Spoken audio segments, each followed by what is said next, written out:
Launching a podcast is like planting a seed. You prepare the soil, you nurture it with intention, and you watch it grow into something amazing. But what if you could make sure that seed lands in the richest soil, grows faster, it reaches more people than you ever thought possible? That's exactly what we're diving into today with Ngozi Edema. You know how much I love sitting down with members of this community to dive deep into their goals and their challenges. Ngozi is a children's book author with a powerful mission. She's launching this podcast to help aspiring authors and entrepreneurs master time management.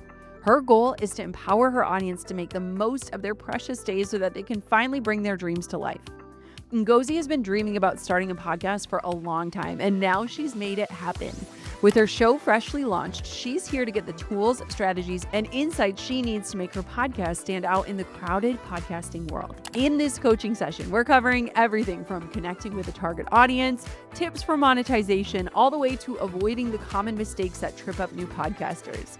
If you're in the same boat, dreaming of launching a podcast, but unsure of how to make it a success, you'll want to grab a notebook and take notes. And by the way, Ngozi mentions my free masterclass, and I want to invite you, if you are ready to take the plunge and launch your dream podcast this year, I can help you too. Head to freepodcastclass.com. I will teach you how to start, record, and profit from your podcast in just 3 easy steps. That's freepodcastclass.com to register for the free training. Without further ado, Ngozi, welcome to the Goal Digger Podcast. I am so excited for today's coaching session. We have an amazing member of the Goal Digger Podcast Insiders community. Welcome, Ngozi, to the Goal Digger Podcast. Thank you very much. I'm so excited to be here. Amazing. Okay, set the stage for us. Before we dive in, you have prepared some awesome questions. But tell us a little bit about who you are, what you're working on, and what you're struggling with right now. I would first describe myself first as a wife, a mom. I'm a children's book author, and I really love storytelling. I talk a lot. I remember as a child, my mom always said that I'm a chatterbox. I like talking. That's me. I love talking. So went into the online space in 2005 with my pet projects I call the africanfood.co.uk, where the purpose of it was at the time was to let people know about African food. And it's still I call it my most amazing work till date, even though I've not done anything on that website for a long time, but it's my baby because that is where I started from, and I would always reference it as my baby. That is my starting point. My problem at the time was that I was not clear on where I should take it to. That is what stalled it at the time. And so I'm here now trying to get out of myself, so to speak, because I'm teaching people the life lessons that I've learned over the years about time. That one of the greatest time waster you can ever have is procrastination and imposter syndrome. That is my number one and number two time wasters. When you don't know what you're doing, you keep procrastinating until then. So my new baby is my podcast. I am so excited about it.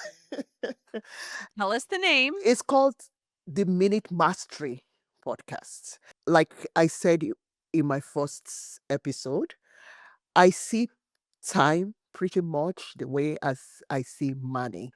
If you have money, we could get your paycheck in the month and you don't take notes of the pennies or the cents that goes out of your account, your pound or your dollar will not go far for you. So I chose the minutes over the second because no, the second is the smallest, but second seems a little bit too rush, and I don't like being rushed. I don't like overwhelm. I feel the second will make, if I tell people to count their second, it's going to feel overwhelming and so silly for me to be counting every second of the day. But if I take it to the minutes, I give people a little bit more room, a little bit more wriggle room for them to do as they please and still enjoy life while they are trying to create time for the important things in their lives. Because I don't like overwhelm and burnout. Same. Same. Well, you're in the best place for that. And this community can 100% subscribe to that. So let's dive into some questions. Congratulations on recently launching your show. I am so excited for you. And that leads us to where we are today. So you have some questions, and hopefully I have some answers. And I told you before we hit record, if anything I say, you feel a visceral response of like, no, that's not going to work for me, you are absolutely free to speak up. Thank you. Now, every expert or mentor that I know, including yourself, has talked about podcasts. I've been Yes. to your webinar on podcasts. And you are so convincing about getting a podcast or starting even with your iPhone Headphones? headphones. that is what Yes. that is what I remember you for. You said Yeah. because I always go for the most difficult things. Yes. but you Yes. mentioned that I could use my headphones, my iPhone headphones, and that is what I used for my first episode. So the question for you is, as a successful podcaster, why would you recommend starting a podcast to someone trying to grow their audience, trying to start a new business or trying to start something new like I have started now? Okay, 2025 is honestly, I would argue, the best year of all time to start a podcast. So you are right on time. And there are a few reasons why I think it's so important, especially now. I think when you think of the topics of like trust, when we think about authority, when we think about connection, I think that is what people are craving, especially now with the rise of tools like AI. And so people are wanting to know, like, can I trust this person? Do I connect with them? Do they have the authority? Do I want to invite them to spend time with me, right? When we think of podcasting, it's one of the most intimate ways that you can enter into somebody's life because I don't know about you, but when I listen to podcasts, I'm washing the dishes or driving in the car. I'm literally inviting people into what I'm doing. And so I think it's incredible. But when we look at the stats, podcasting is growing faster than any other channels. So when we look at where creators are going, it is to podcasting. And I think there are a few different reasons. One, it allows you to have a much deeper connection with your audience. And so we've kind of been trained as content creators on this like churn and burn mentality of like quantity over quality when it comes to social media. Because I don't know about you, but it's like every 10 posts, one of them will do good, right? And so it's like become this volume game that I think a lot of us are frankly tired of and a lot of us can't keep up with. And so when we think of actually connecting, it's impossible to connect with somebody in a 6-second reel, right? Of like, here's one thing to know. Like, if I think of your subject matter, there is no way you could really explain how time is our currency and how where we're spending it matters the most in a short caption. It just doesn't connect as deeply. And so, what I think is amazing is that podcasting allows you to poise yourself as an expert, share the stories around how you've learned what you've learned or the lessons that life has taught you, and keep it super conversational. And I've had so many different mentors, and I use quotes in my life that literally don't even know I exist, but they've mentored me through podcasts, right? I can tune in and listen to health experts, parenting experts, business experts, life experts, and I'm getting mentored by them with incredible information for free through my phone. And so I feel like that connection and that exposure piece is absolutely huge. Another thing that I think is so amazing is that it's hard to prove your authority and why you are to be trusted through social media because there are a bajillion people who might talk about the same topics that you do. But when you share the stories around them, which you said at the very beginning, I am a storyteller. I drove my mom crazy with my stories. You get to weave in those stories. And there's so much research around how people actually remember stories so much better than they remember facts. And I think that social leads us to take that quick out of like, here's a quick fact that will catch your attention and hook you in. But the stories are what people actually remember, and the stories are what build trust. The other thing that I think is so awesome about podcasting is it is this evergreen marketing tool, meaning Somebody could go back and listen to an episode I recorded 3 years ago and still get value out of it and still get invited into my ecosystem in a deeper way. Whereas with social media, nobody's scrolling back 3 years to see a post I created. Those posts are living and dying so fast.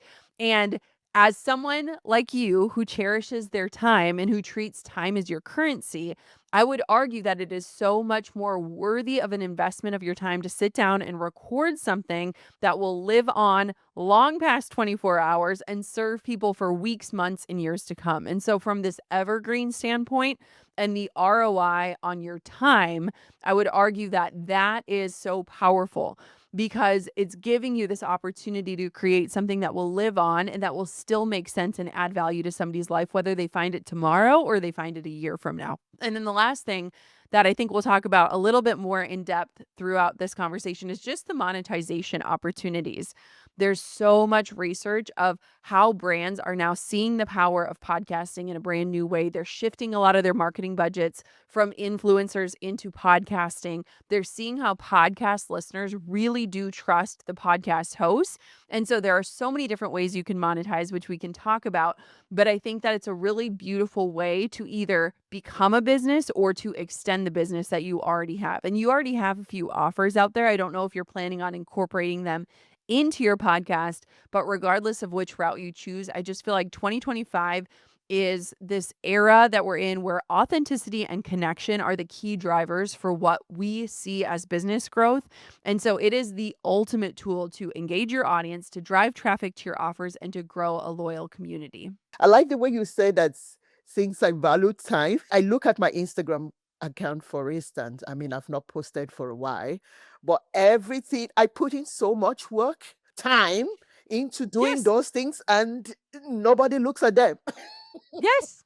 Oh my gosh, I literally just got off of a call with my team and I was just talking about how I was creating all of this content for social to teach people the power of these other methods, right? And I was like, I hate that I need to create this content to convince people that this doesn't work because it is driving me nuts. And I was like, this is so much work to try to get people off of social media onto these other platforms, but this is the only way I can reach them where they're at. And it's exasperating, it's exhausting.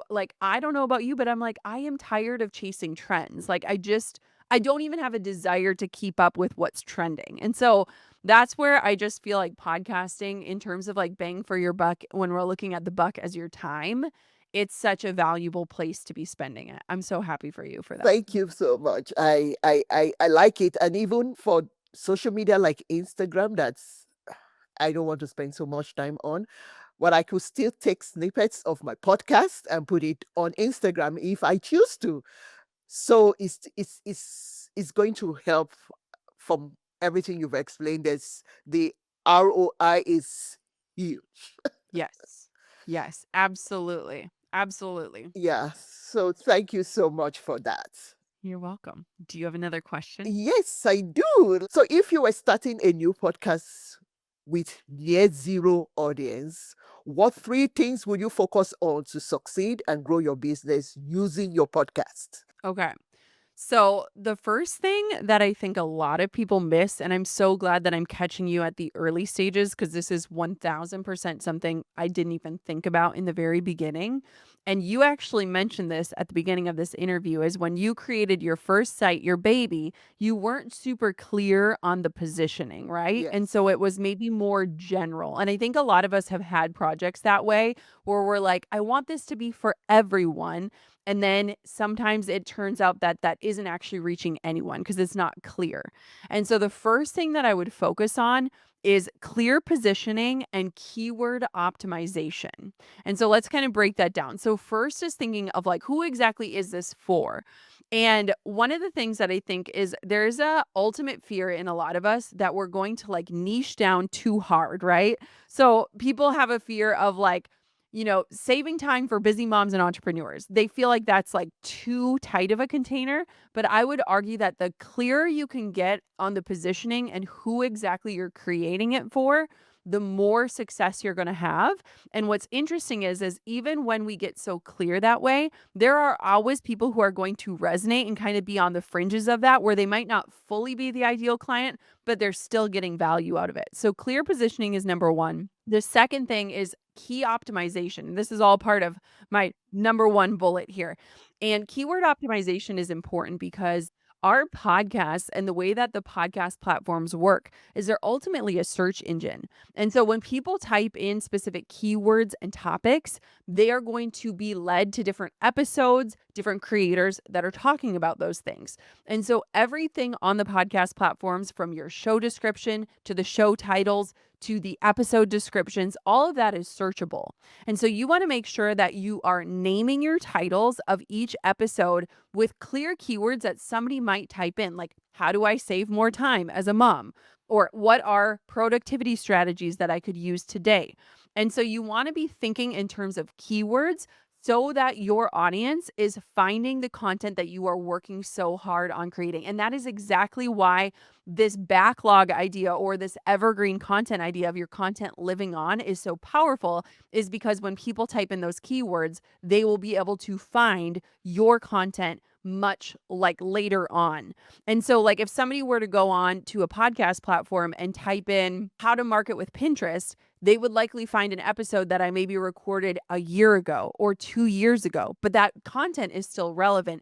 And they would find that because of how I titled it. And so, just like if we take the principles of search engine optimization and thinking through of keywords and what our ideal audience is typing into the search bar, that is going to be so advantageous for us as podcasters to leverage those keywords in anywhere that text is found on the platforms. Does that make sense for number one? It does make sense. Yeah. Perfect. Okay. So the second thing that I would focus on is strategic marketing. And you actually kind of already touched on this a tiny bit, but I would figure out how to leverage different channels of where I think my audience is going to be. So you talked about like taking clips from your podcast and sharing them on Instagram. Brilliant. And so you want to think of, where do I already have an audience, even if it is small, and where is my audience hanging out?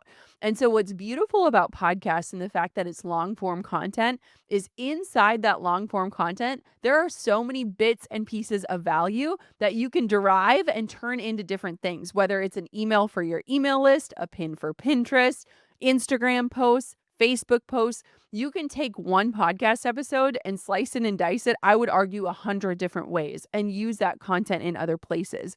And so what's awesome about podcasting is, I would argue, it's not about creating more content. It's about creating content strategically so that you can repurpose it on different platforms. And so I would really recommend, Ngozi, do you have an email list? I'm growing an email list. I would Good girl. I don't have a perfect one, but I don't want perfect. on my Instagram right now, my main link there is for email collection. Smart. So that's where too, I think that when we're thinking about like business priorities and how to truly get a really good ROI from a podcast, the goal is not just to grow your subscriber base, just as it is not to just grow your Instagram followers.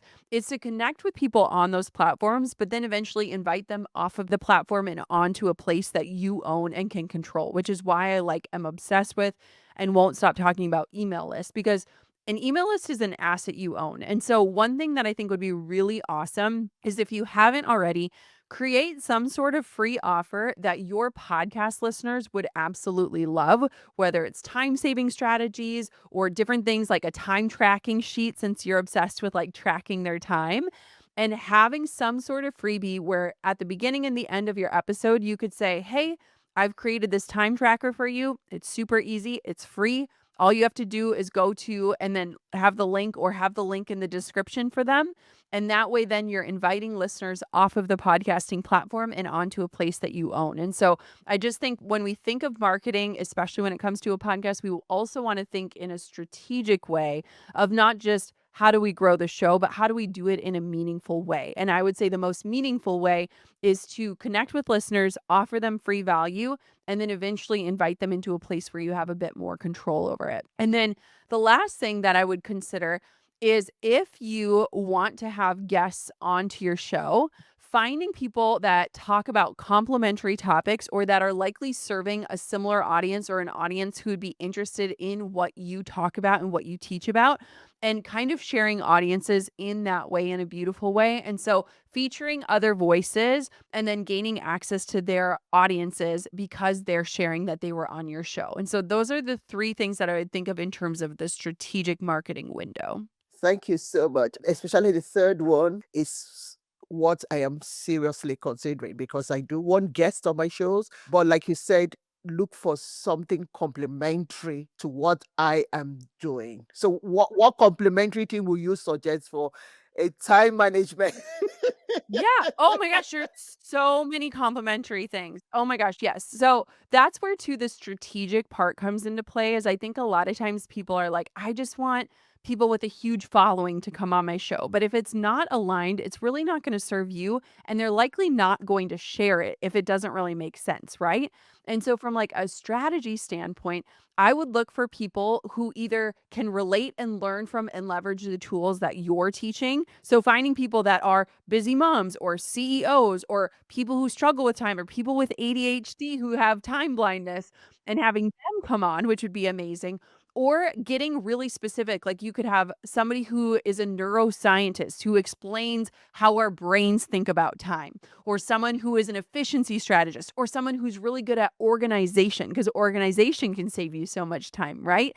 And so looking for people who teach in areas that you are not an expert in and bringing them into the fold, because all that's going to do is add more value for your audience, but then also give you an opportunity to be exposed to their audience. And so there are so many things, and one easy way to research this idea of like what types of people should you be looking for guests is I would either go on to Google or Pinterest and I would type in some of the keywords that your audience would be typing in, right? So you could do like time strategy hacks or time blocking tips and then see what else people are searching for and find people that are really good in those areas if those are areas that you're not super familiar with or you don't feel super confident in teaching. That is so helpful.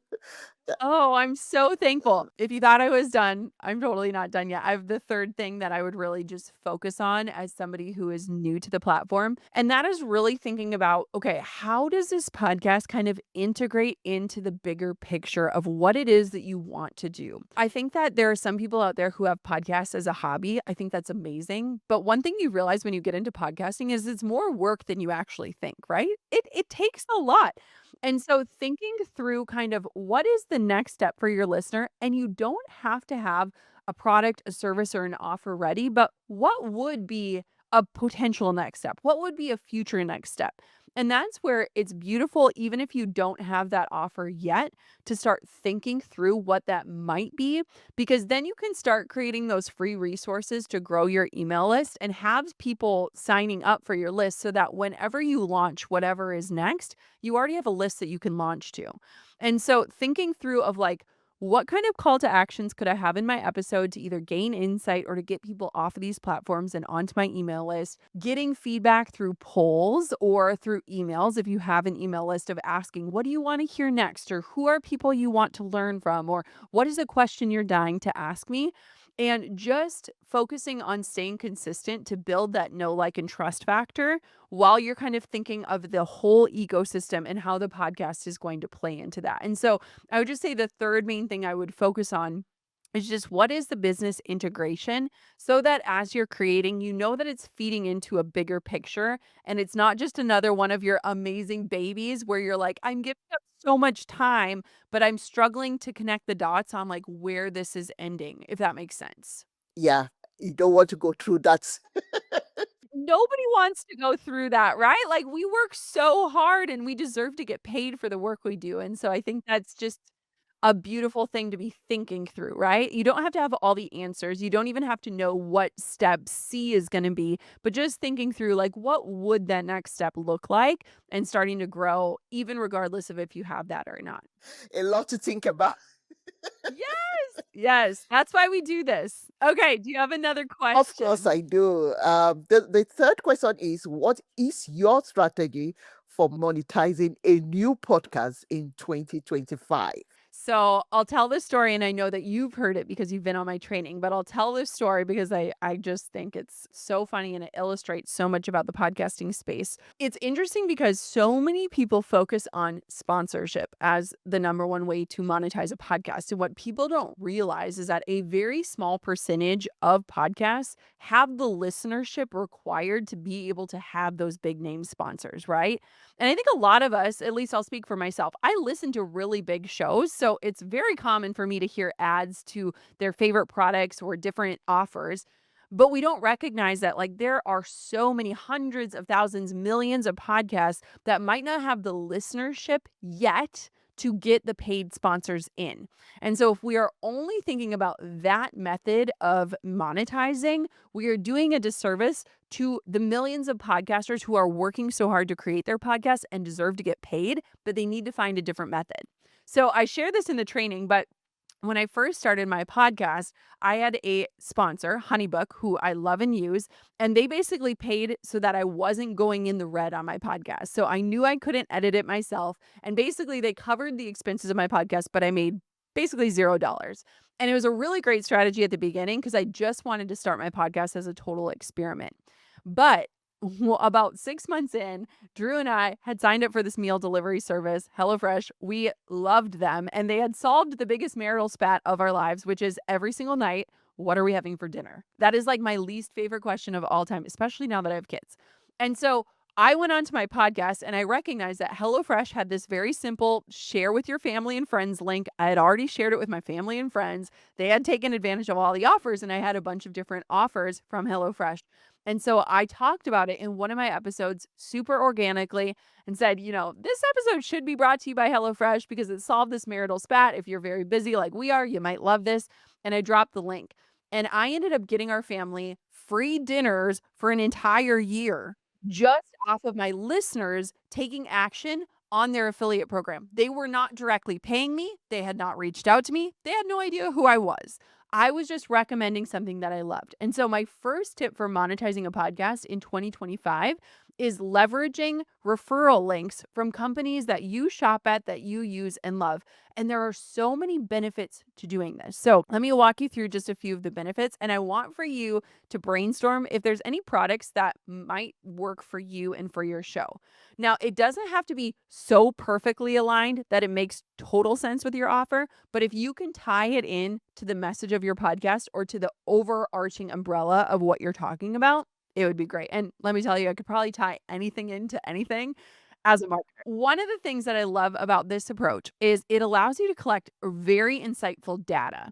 And so if a sponsor were to come to you and say, hey, I'll pay you $500 per episode, they are collecting all that data. They know how many people clicked on your link. They know how many people purchased it. You don't get any of that insight.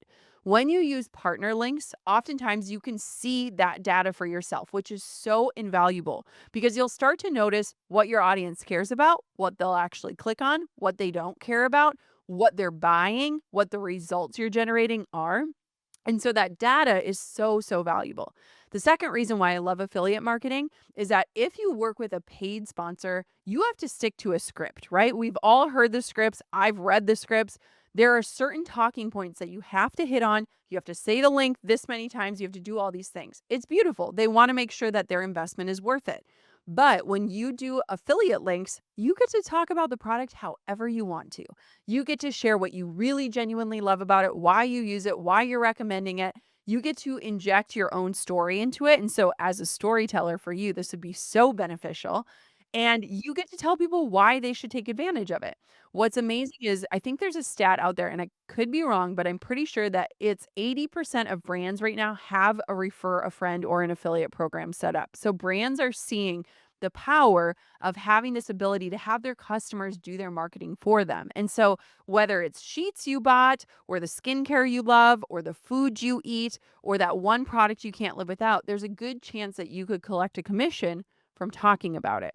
And so, I would just say start with affiliate marketing for so many reasons. But the last reason is we talked about this earlier, podcasting helps the content live on, right? And so if somebody goes to listen to an episode from a year ago and I had a paid sponsor and they take advantage of that, I don't make any more money. But if I had an affiliate code in there, somebody clicks on a link from 2 years ago, I still get paid. And so you get this residual income as people listen to your old episodes and take advantage of your codes. So even if you only have 100 listeners right now, that's not going to be the case. And people are always starting back at episode number 1. And so you are in a beautiful position as a newer podcaster to be super intentional and strategic with what you're sharing in these early episodes, knowing that a year from now, 2 years from now, 7 years from now, like I'm sitting, people will still be going back to episode 1. And you have the ability to compound those results, whether it's growing your email list or getting an affiliate commission, if you set it up strategically from the beginning. So I just did a lot of talking. Tell me what your brain is telling you. It's something that I have not put in my radar. I use a lot of stuff, but I am too maybe embarrassed to mention it. Oh my gosh. Don't be embarrassed. Your audience, if you benefit from it, your audience will likely benefit from it, right? As you were talking about HelloFresh, and I was like, HelloFresh, I have the code. Yes. See? And listen, think about this. You could so easily record an ad for your show and say, how much time a week do you spend meal planning, ordering DoorDash, trying to prep your meals, realizing you forgot ingredients, going to the store, all of these different things? You could position that so easily in this realm of saving yourself time and ultimately saving yourself money. Like, tell me any product and I could position it for your podcast because that's what we do. Do you know what I mean, though? My next episode is on delegating and outsourcing. Amen. Okay, I want to hear your HelloFresh refer a friend code in that sucker. On that episode, I am recommending that people should delegate things like even meal prep. Yeah. It is already there. I've recorded the show. So here's what I want you to do. So if you've already recorded the show, I want you for you to sit down right after this conversation and I want for you to record a 60-second thing where you say, hi, I'm going to interrupt myself here, but I just want to let you know about this product that I love. And then you can say, my meal was brought to you by HelloFresh. I have this amazing refer a friend's code. If you buy a box, you'll save $40 or whatever their promo is. All you have to do is click the link in this show description to take advantage of it and drop it in there. And that's it. Wow. It's so easy, it feels silly, but what's beautiful about it is that if you even made a list, and one thing that I think is helpful is kind of how you were talking about auditing your money and how people, can pay attention to pennies, is maybe even look back on the last 30 or 60 days of just things that you've bought or subscriptions you paid for that are worth it to you. And just look and see if they have referral programs, and then try to weave in just one offer per episode that makes sense that you can weave it in. And if it is something that you genuinely love and that it's helped you or supported you or that you would tell your girlfriend about, people love hearing about it. And it's a very small price to pay as a listener to listen to something like that. It doesn't take away from their value, No, right? it doesn't. And so, yeah. And so, okay, we are like solving half of the world's problems in this call. That is so true. Because, like, even this last point you just talked about saving pennies and all, like, subscriptions is one of the main things that most of us keep subscriptions that we don't really use, or subscriptions that are now outdated. So then you wanna get Rocket Money, which is a great app that literally shows you all of the apps that seriously, like, you could try like, I love Rocket Money, this is not a paid ad. This is what I talk about, but literally, like, there are so many different tools that help people implement what you're already talking about on your show, so it's almost a disservice to not include those into your episodes if it's something that you trust, because a lot of times people take the information, but they don't actually implement it, right? They don't take it into action. So if you give them the next step that they need to take in order to put it into application, you're also solving another problem for them, which is amazing. Thank you so much. This is getting me thinking. Good. Okay. Do you have another question? I do. How can I effectively promote my podcast to stand out in a crowded market? First off, I think every market is crowded. So I would argue anyone that's doing anything, there's probably a million other people doing it, which I think is awesome because it's proof of concept and it's beautiful. And one thing I want to remind people of, especially when it comes to the podcasting space, is that podcast listeners listen to podcasts, plural, right? I don't just tune into one show a week. I tune into like 10 different shows a week.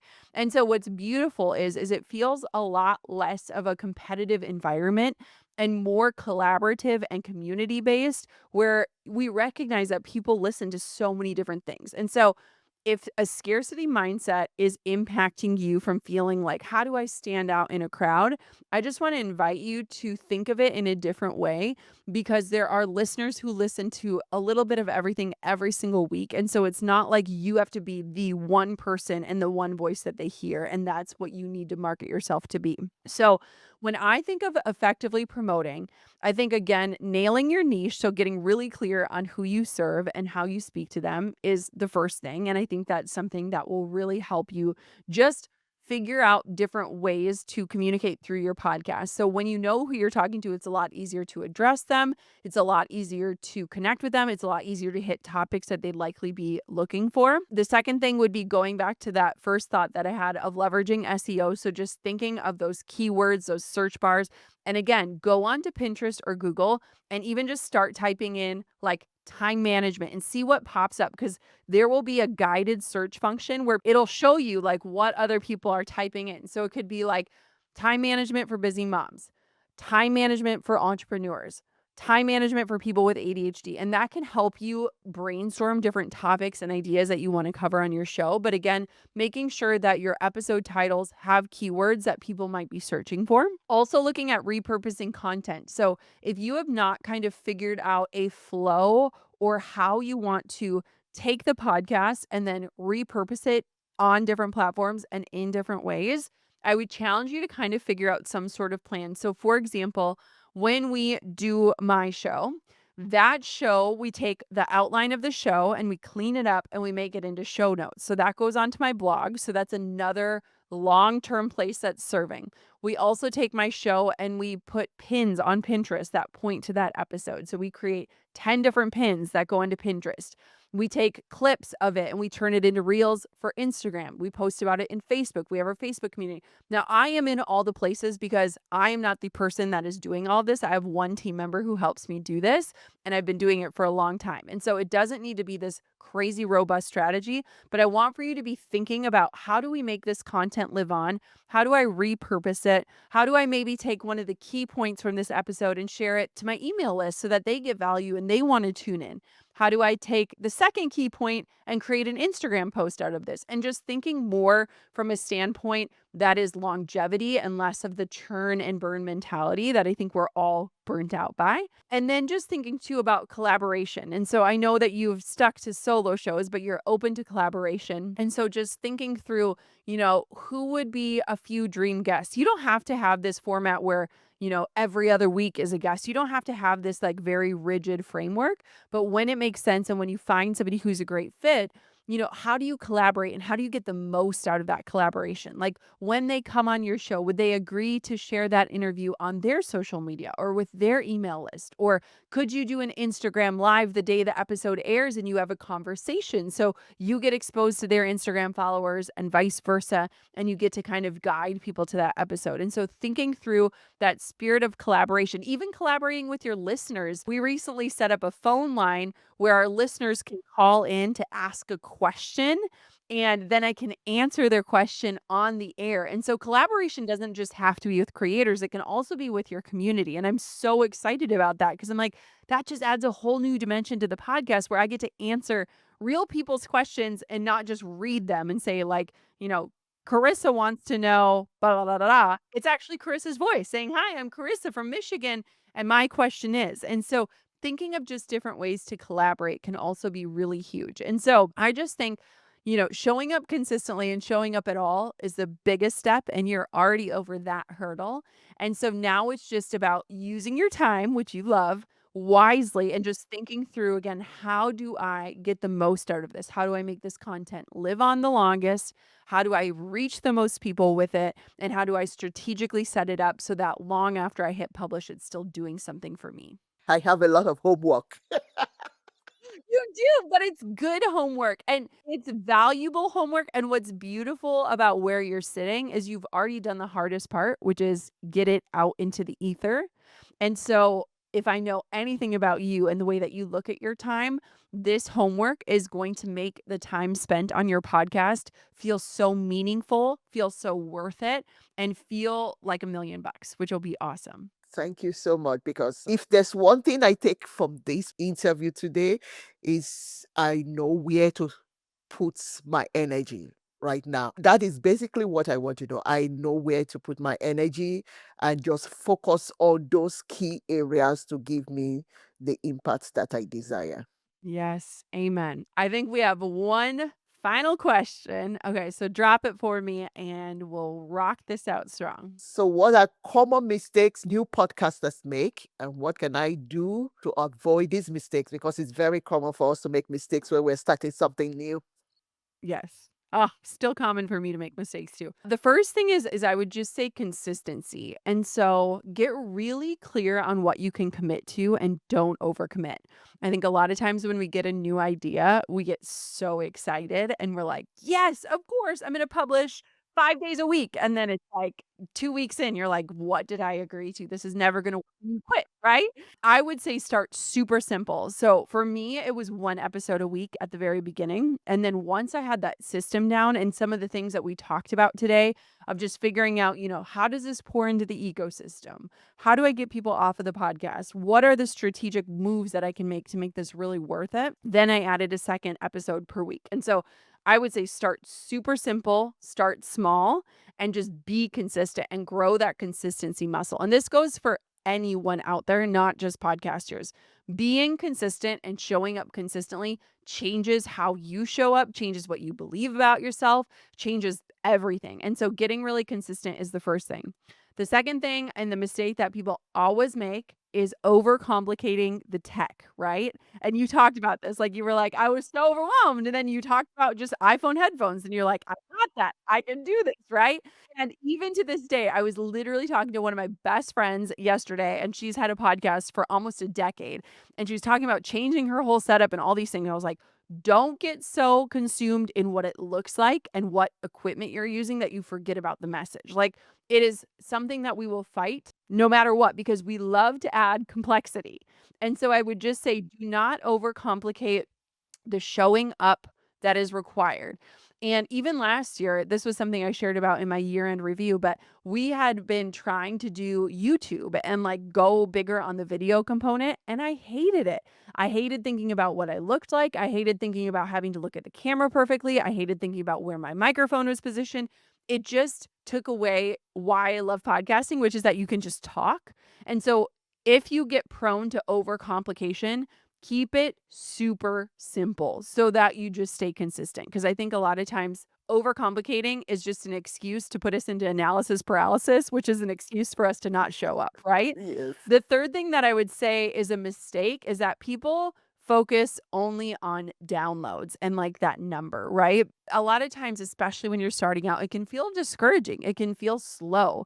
It's not overnight. And I had somebody reach out the other day and they were like, I've been podcasting and I've only gotten 500 downloads. Like, should I quit? And I was like, 500 is a lot. Like, that is a lot of people's lives you're touching. And 500 will turn into 5,000 quickly if you keep showing up and delivering value and telling them to share this content with a friend, right? And so do not obsess over downloads and things like that. Obsess over your consistency, the things you can control. And when you control your controllables, people are going to come and they're going to bring friends. And that leads me to my final thing is a mistake that we make is that oftentimes we're so obsessed with saying like, make sure you subscribe, make sure you leave a review, like all of these different things. But if we really want our show to grow, we should ask people to share it with a friend. And that is how we actually grow the community and we get our content more out there. And I think that's a very simple ask is like, if this episode helped you, if you learned something new, or if you want to talk about this with someone in your life, share this episode with a friend and just let them know why they should listen to it. And I think that's a really beautiful way. And honestly, when we look at the podcasting metrics and the way the algorithms are working, the way that podcasts are ranked in terms of the charts are the most shareable episodes. It's not the people that have the most subscribers. It's how like viral in terms of that content is. And so a good call to action is to ask people to share it, and that will help you get the word out. And so those numbers will grow. But don't obsess over those numbers, because what's beautiful is we see about 50% of our monthly downloads are on our new episodes, and about 50% are on our past episodes, meaning people are always going back to other episodes that they might have missed, that they didn't know. And so it isn't a reflection of what episode 1, 2, 3, and 4 are going to be like for the end of time. This is just the beginning. And so you got to give it time. So my call to action should be tell people to share the podcast. Don't focus on the subscribe or review, because I worry about those. Yes, and you can absolutely still say that, and I still will include it in, like, every other episode, but it's not the main metric, and it's also really not how it grows, right? And so, I think that it's a very beautiful call to action to share, and I think too, when I really just think about the meaning of life and, like, how we move through it, we want to have deeper conversations with our friends, and sharing a podcast episode is a really beautiful way to introduce a new topic, to learn something new together, to have something to converse about, to agree or disagree. And so I think it's just a really beautiful way to encourage people too, to build their community and to connect with the people that they love in their life. Thank you. Thank you so much. I really like this. Oh, thank you so much for coming on. Thank you for paving the way and showing people what's possible. I want for you to give us a little pitch of what we can expect when all of my listeners go and search for your podcast and check it out. Just tell us a little bit about what they can expect and remind us of the name of your podcast. And hint, hint, if you're listening to this right now, go check out Ngozi's podcast. So, the name of the podcast is the Minute Mastery Podcast. And the emphasis is on making small changes every day that can give you big impacts tomorrow. I don't like overwhelm. So, I believe in doing small, small things every day. So, if you do small, every little thing, one day every year, and in 365 days you are a different person. And I believe that the idea that there is not enough time is a myth. There is always time for the things that we love to do. So if you don't have enough time for something, that means that thing is not important yet. But if it is important, you would organize your time and put it in your schedule, because if it's not on your calendar, it's never going to happen. So, what the Minute Mastery Podcast does is to first help you find clarity on what you want to do, and then you schedule the time based on what you currently do, so that you can now put it on your to do list and have it on your calendar. And so, it's just about making small changes every day that will give you big impacts over time. I hope everybody goes and checks it out and supports you and listens. Where else can we connect with you online? I'm on Instagram at Ngozi Edema, and I'm also on Facebook, and I'm on TikTok and Threads. Thank you so much for being a part of this community. Thank you so much for taking action. Thank you for changing the world with your voice and your stories. And thank you for coming on the podcast today. Thank you so much. I'm so happy to have come here, and I hope that I connect with so many people who want to make an impact and reclaim time for themselves. I know I'm not supposed to have favorites, but I absolutely love doing these coaching sessions with members of our community. If you are not a part of our Gold Digger Podcast Facebook Insiders group, make sure you join. This is where we ask people to ask their questions and choose who I'll be coaching on air next. And if you want to ask a question that you want featured on a future episode of the Gold Digger Podcast, check out the show description for this episode and click on our phone number and leave me a message. I would absolutely love to hear from you and answer your biggest questions on on an upcoming Ask Me Anything episode. This episode was so much fun. I absolutely love podcasting for a million reasons. And if you want to hear more of them or different strategies to get your show started in 3 easy steps, head to freepodcastclass.com for my free training all on the topic. I cover so much of what we talked about today in detail and so much more when it comes to podcasting to keep it uncomplicated and make it easier than you might be thinking. Again, that's freepodcastclass.com. Thank you so much for listening to today's episode. If you know someone who would love to start their own podcast, make sure you share this episode with them. Here I am taking my own advice. And of course, until next time, goal diggers, keep on digging your biggest goals.